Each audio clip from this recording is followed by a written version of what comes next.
สบายดีพ่อแม่พี่น้องป้องป้ายมืดสุขุนต้อนรับเข้าสู่ช่อง YouTube บ่าวไซคำ Channel พี่น้องมื้อนี้บ่าวไซคำ Channel ก็สิมาเฮ็ดก้อยหอยกินพี่น้องเลยกับหลานก่อนสิเข้าไปรับชมคลิปก็ฝากกดไลค์กดแชร์กดติดตามมาหน่อยเด้อพี่น้องช่อง YouTube ก็บ่ทันได้ผ่านการสร้างรายได้พี่น้องไปพี่น้องไปเบิ่งวิธีการเฮ็ดก้อยหอยพี่น้องต้มหอยมาแล้วก็มาเฮ็ดนะพี่น้องเฮ็ดกินแบบบ้านๆเฮาเลยพี่น้องไปชมพี่น้องไปชมเลยพี่น้องเห็นบ่พี่น้องจิ้มหอยเอาลงให้พี่น้องเห็นก่อนนี่ให้เลยโอ้มีแต่หอยตึงให้เลยเห็นบ่พี่น้องเห็นบ่ให้เลยเห็นไปแล้วพี่น้องเนาะเดี๋ยวพี่น้องจิ้มหอยพี่น้องเอ้ยจิ้มหอยจิ้มเด้พี่น้องหอยกันเลยนี่ก้อยหอยใส่คำแสดงเห็นเลยเด้อพี่น้องเอ้ยบัดนี้ก็บ่เห็นเนาะ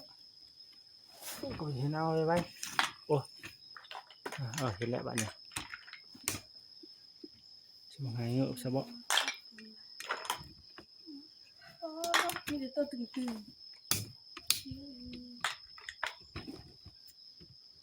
เด็กเนาะจิ้มหอยร้านจิ้มจิ้มนี่ขั้นตอนกันจิ้มหอยจิ้มน้องมาจิ้มหอยก้อยหอยก่อนพี่น้องมาพี่น้องหอยนี่จิ้มซ้ำกับปั้นมันจิ้มมันหมุนเอาเบิดโลดนี่จิ้มเอาไว้ให้ไม่เข้านี่ได้หอยนะเอาหน่อยที่ไงในไว้ลาวนะพี่น้องสิเฮ็ดก้อยหอยเมนูก้อยหอยพี่น้องถ้าเบิ่งนำกันเด้อพี่น้องเด้อสิแซ่บบอกเฮือใดหนังเหม็นอะไรเอาก็ไว้เท่านั้นอันนี้ก็หนังอีกจัดหนังอีกจัดหนังเลยเนาะอีเนาะตายเนาะเบิ่ง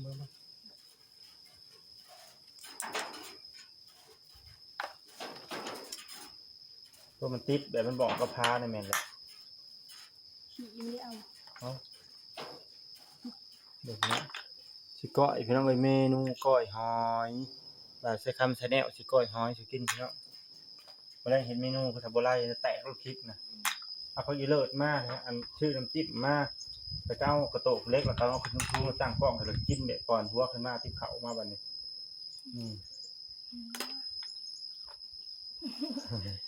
เอาไว้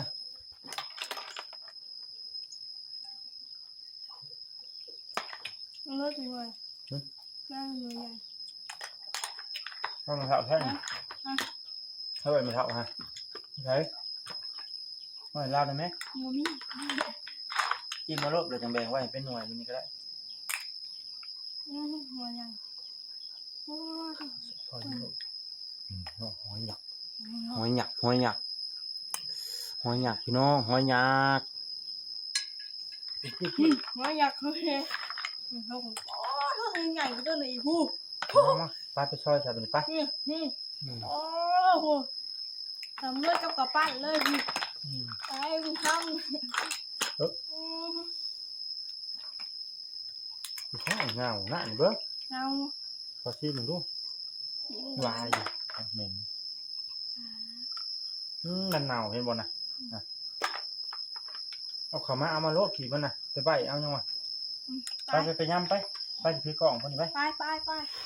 เอามาเดี๋ยวขี่มันกิน